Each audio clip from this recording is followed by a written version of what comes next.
Hello, Petlum. How you doing? The weekend is here. What you planning? If you would like to, as ever, leave a comment in the comments section. Let me know how you are.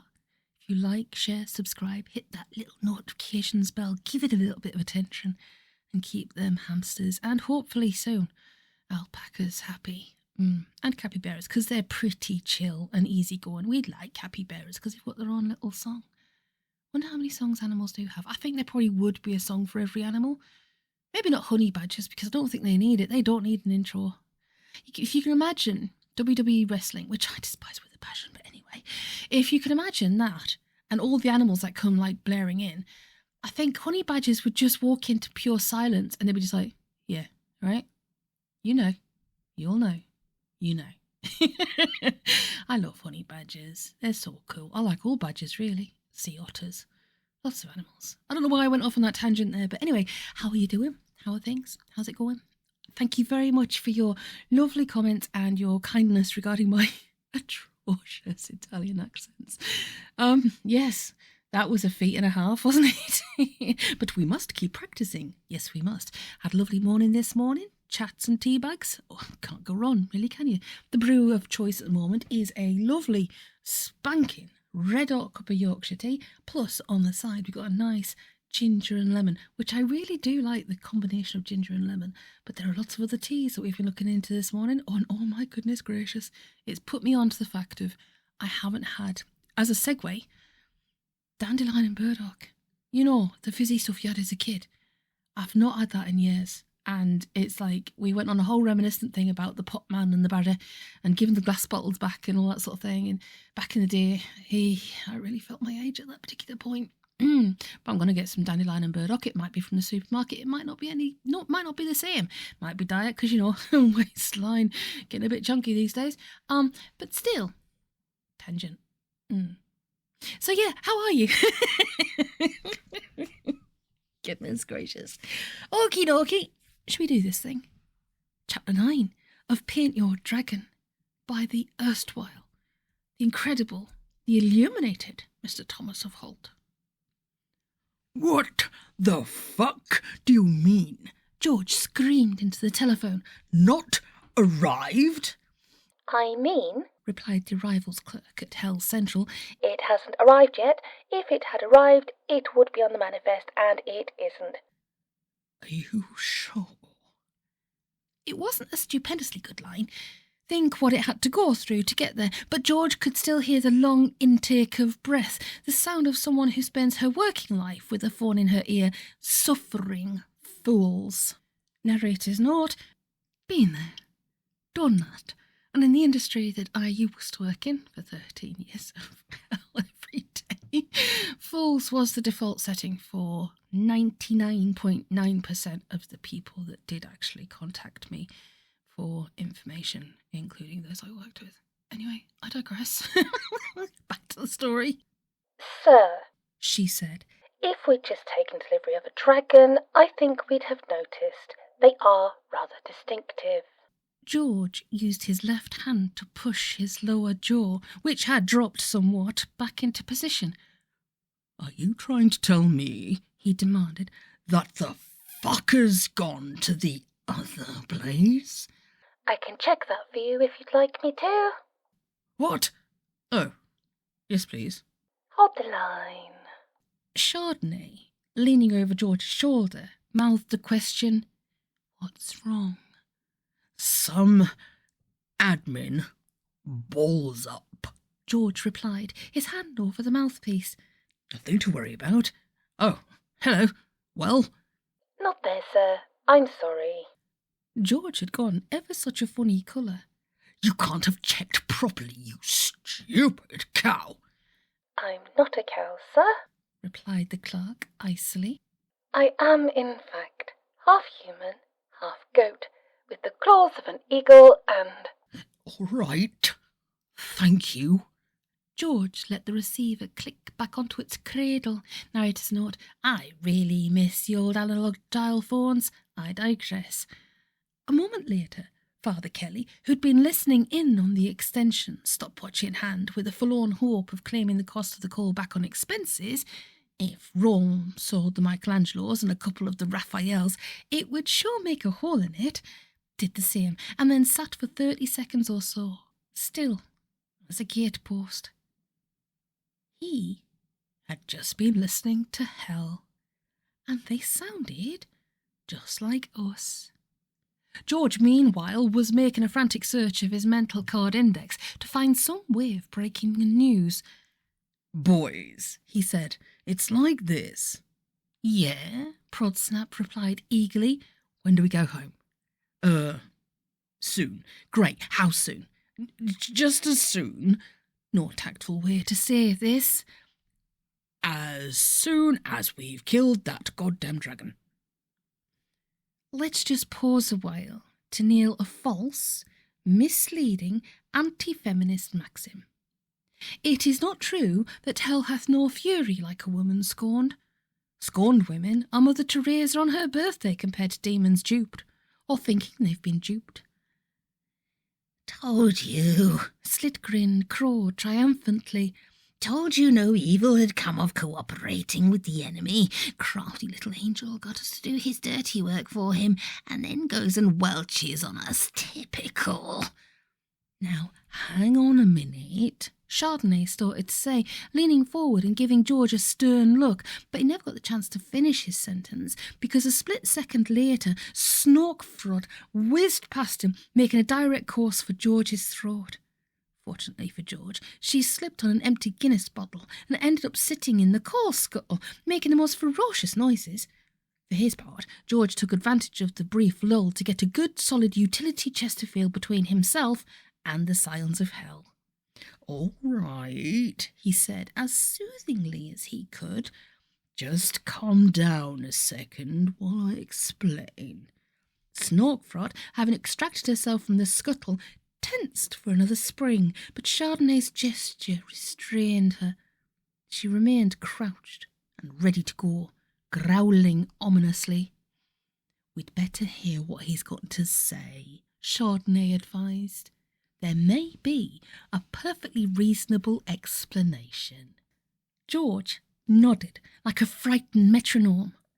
"There is," he said. "Look, we blew the statue up, but obviously we didn't kill the dragon. God only knows how, but the little toe rag somehow managed to clear off at the last minute." So, George replied, "the original plan holds good. Kill the dragon and there's your passport home. It's just that it's not going to be quite so pathetically simple as we originally thought it would be." There were snarls and grumbles as the logic soaked in, creosote fashion. Chardonnay rubbed his chin. "All right," he said, "but how do we find him? That's going to be the problem, isn't it?" George allowed himself the luxury of a fresh lungful of air. "Shouldn't be too hard," he said airily. "I mean, the sucker's an enormous green flying lizard. You can't keep something like that secret for very long. And besides," he continued, "we have something he's bound to come back for. You know, irresistible bait." "Yeah? What?" George beamed. "Us." So, they waited. True, the last thing they wanted to do was make themselves harder than necessary to find. On the other hand, they had to be practical. The last thing any of them wanted was a nasty theological incident, such as might be caused by the discovery that a saint and 5 devils were wandering around loose in the 20th century where they had absolutely no business to be. A certain measure of discretion was called for if there wasn't going to be a massive row, severing of supernatural relations, tit-for-tat expulsions, and a spate of films with names like Demon 6 and Return of the Saint. There was also one further practicality to be borne in mind, one whose importance grew steadily as the days passed. "I can't stick this sodding place a day longer," Slitgrin growled, putting the problem neatly into words. "It's bad enough being cooped up here with that pillock Chardonnay and that murderous tart of his without that friggin' saint and his wet sock of a priest. I know, Prodsnap replied quietly. In his case, he could hack Chardonnay and Snorkfrod. With an effort and an advance on the next 1,000 years self-control ration, he could even put up with George and Father Kelly, who had taken to carrying a bell and a candle around with him and reading a book while he did the washing up. What he couldn't stand another day of was Slit grinned. I quite like it here, said Holdall. On the second day, he'd discovered televised snooker and was addicted. Narrator's note, I've never understood the love of snooker. Seriously, all you see is like the crucible. I mean, if you were out in a social environment, it's entertaining to watch a game of pool, you know, especially as people become more and more under the influence, as it were. But it's like you just see the crucible and you got people down the left and the right, and then you got the ref and you got the two players and everything in their snazzy waistcoats. But it's dull as dishwater. It's just they put. I know that it's a sport. I know they've got to think about it and, you know, line everything up and all that sort of thing. My goodness, I used to play pool a lot when I was at college. Trust me, I earned a lot of my drinking money through that. I digress. However, it's just, I don't understand the appeal on television. Televised pool, televised snooker, same as darts. Can't even. Sorry about the tangent. Let's get back into it. On the second day, he discovered televised snooker and was addicted. It wasn't that they didn't have it back home, narrator's note. I would imagine they do actually have it as a punishment in hell. I digress. It was just that it was reserved for a small group of very, very special customers. Look, Prodsnap said, basically it's very simple. We've got to get out of here before we all start climbing the walls. On the other hand, we can't go very far, or the bloody dragon won't know where to look for us. That's your idea of simple, is it? Slickgrin jeered. What you do for an intellectual challenge? Bend spoons. Basically, Prodsnap repeated coldly, very simple. What we need, he went on confidently, is a miracle. For the record, he'd got the technical term nearly, but not quite right. What he meant was a miracle play, one of those rambling medieval verse dramas that have somehow eluded 500 years of supposed good taste and which get put on from time to time by over-enthusiastic amateurs, itinerant Volkswagen camper-propelled bands of actors who aren't so much the fringe as the very frayed hem and the National Theatre. Stood up on stage in a scout hut or a church hall somewhere, St. George, 5 demons and a priest in a cotton wool beard calling himself God wouldn't look too badly out of place, or at least no more than is usual under the circumstances. The point being, Prodsnap explained to his fellow sufferers, we can bumble around in a van or something and nobody's going to take a blind bit of notice. But if Chummy really is out there looking for us, then a load of posters with St. George and the dragon all over them ought to at least catch the bugger's attention. It went to the vote. 5 in favour, 2, guess which, against. Carried.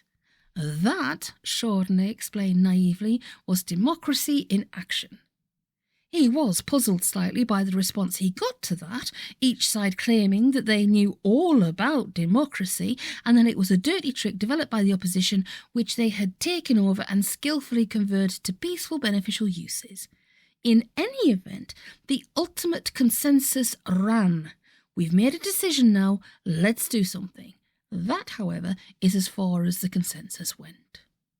Proximity, however, is as great a negotiator as time is a healer.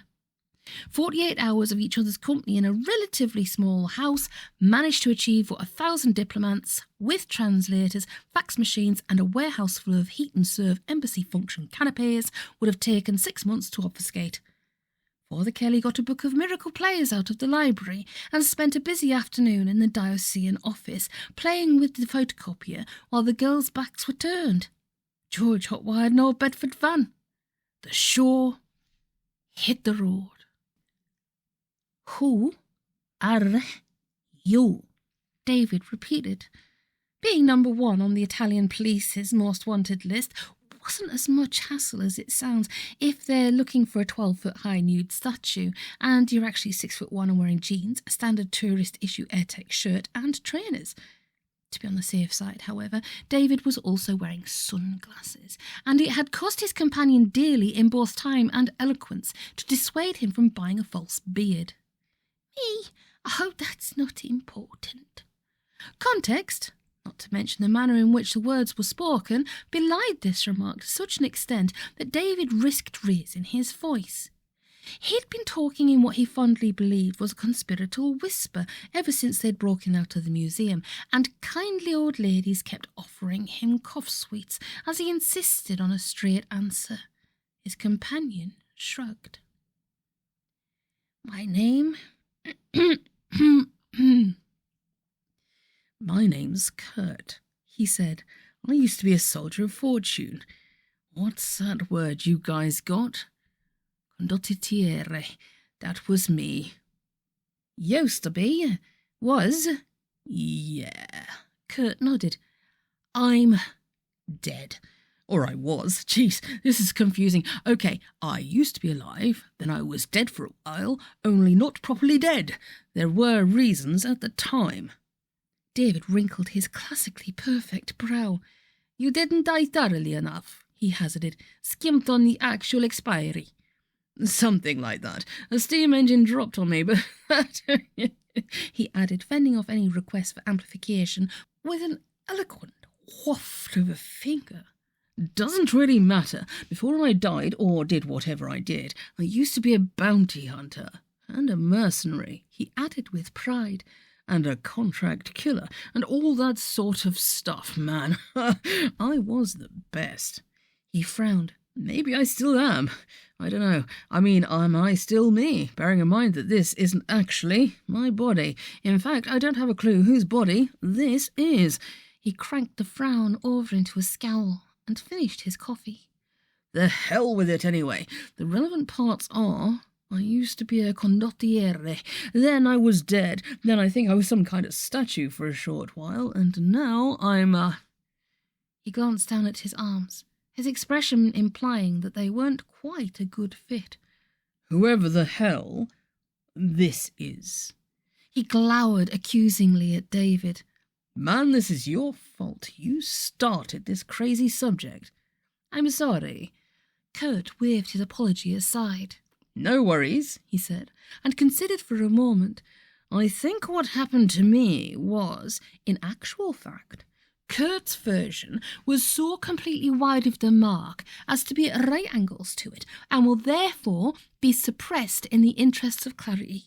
The truth is that during his lifetime, an acute merchandising concern cashed in on his extreme notoriety by marketing the Kurt Lundqvist all-action doll for $15.99 for the basic doll, uniforms and accessories extra. For complete list, write Jotopian Industries, P.O. Box 666, Kansas City. Sometime after his death, an unknown hand had smuggled one of these loathsome plastic objects into the Florence Academy and left it in a dark corner, ignoring the risk that a speck of stray dust from far distant Birmingham might float in through an open window one sunny day and land on it. I see, David lied. How fascinating. So, he went on, sipping his glass of water, what happens now? Kurt shrugged. I got a job to do, he replied. You can tag along, I guess, or you can split. Up to you. Split? David looked down to check he was still in one piece. You mean these body things tear easily or something? That's another thing. How did we stop being statues and start being, people? Search me. Kurt shook his head. It just kind of happens, I guess. You can either stay in your statue or you can bug out and wander around in the skin suit. Who cares how it works so long as it works? That, David conceded, wasn't something you could reasonably argue with. As far as he was concerned, he was living on borrowed time, although who he was borrowing it from, and whether they'd actually want it back, was far from clear. There's a job, he said tentatively. Big job, replied Kurt with an expansive gesture, which a passing waiter took to be a request for the bill. So important, I guess, they had to bring me back from the dead to do it. He grinned. Hey, he said, that kind of suggests I still am the best, doesn't it? That's good to know. The job. What? Oh yeah, the job is to bring out the hostages. David raised an eyebrow. Hostages. Okay, so they aren't actually hostages, more like key figures and figurines too. The idea is there's a lot of important statues gonna get... Kurt hesitated, searching for the right word. Woken up, I guess. Liberated, occupied, possessed. Anyway, my part is, as soon as they wake up, I gotta get them out of wherever they're at and turn them loose. Tough assignment, yes? Very. David nodded emphatically. Have you any idea why? Me? No way. The first thing you learn in this business is not to ask questions. Well, you've got to ask some questions, like which guy's the one needs wasting and where's the goddamn safety catch on this thing? But apart from that, no questions, especially no questions beginning with why. David looked at him through a purported smile. The man's stark staring mad, he told himself. Well, thanks for the job offer. I'll give it some really serious thought. In the meantime, any idea what I'm supposed to do next? Kurt shrugged. Not in my brief, pal. Maybe you got a destiny to manifest, in which case go for it. Do well, or maybe you should just get a job in a sandwich bar somewhere and live semi-happily ever after, like regular people do. None of my goddamn business either way. Quite. The other part of the job is, Kurt went on, I gotta kill a dragon. There are quite a few differences between statues and people. Bianca was learning about them. A few examples. Statues are beautiful. When a statue gets broken, you can glue back the bits with epoxy resin rather than hang about waiting for bones to knit. Likewise, if you attempted to sign your name on the plaster cast of the Winged Victory, the next thing you'd see would be the pavement rushing up to meet you. The key difference, however, and the one which made Bianca realise just how lucky statues are, wasn't something that had immediately sprung to mind. She had learned it by a long, bitter experience. To wit, true, both statues and humans in hospital get people coming to see them. Statues, however, don't get talked to. No, Auntie, Bianca said for the 19th time. Thank you, she added quickly, but not quickly enough. When Aunt Jane went visiting Umbridge Future's sword, by now, Bianca reckoned, Aunt Jane must have enough umbrage to start her own international bourse. Suit yourself, dear, Aunt Jane replied, in a voice Bianca would have found useful for putting in her blunt chisels. Only trying to help. I'll leave them here anyway. You don't have to read them if you don't want to. Exhibit 1. A stack of women's magazines. A late 1980s vintage. Recipes, knitting patterns, advice to the frustrated and those who wanted to check out of life early. 2 of the 3 were unlikely to be much use to a girl in traction, but she was getting to the stage where she was quite interested in the 3rd. It's very thoughtful of you, Bianca said. Who was the kid whose nose grew when he told lies? Much more of this and she'd make Cyrano look like an Eskimo. I really appreciate it. You're very kind. Aunt Jane's lips twitched in a tiny sneerlet. Gratitude fell into her without any perceptible effect, like matter into a black hole. Well, she said, I suppose I'd better be going. Your uncle will be wanting his tea. I'll try to come in tomorrow, though it mean missing Weight Watchers. I'll see if I can find you some more things to read. As Aunt Jane waddled doorwards, Bianca resisted the urge to wish her a nasty accident. She meant well. More to the point, if she had a nasty accident, she'd probably end up in the next bed. The sad part about it was, Bianca knew, that in an hour or so, try as she might, she'd pick up one of those damned magazines and start to read. She'd already read all her own books.